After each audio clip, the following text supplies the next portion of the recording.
You may be arrogant if you brag about being humble.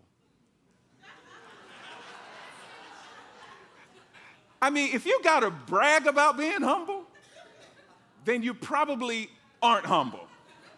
Humble is something other people ought to say about you. It's not something you say about yourself. Man, I'm just so humble. I'm just so humble. Oh, I'm just so humble. You may be arrogant if you have a hard time admitting that you're wrong and saying that you are sorry. Husbands, you may be arrogant if you have a hard time admitting that you're wrong and saying that you're sorry. Wives, you may be arrogant if you have a hard time admitting that you're wrong and saying that you're sorry. This goes for all of us. Parents,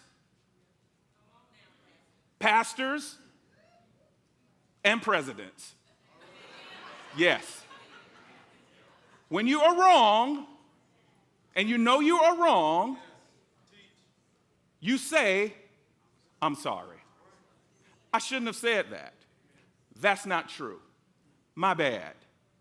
That's what people do who have human decency. That's what you and I should do no matter what our position is.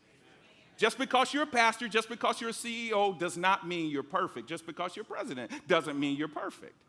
So when you make a mistake, one of the litmus tests that will determine whether or not you are arrogant is when you do make a mistake, can you admit it? And can you go to that person you offended and say, I'm sorry. I shouldn't have said that. Will you forgive me?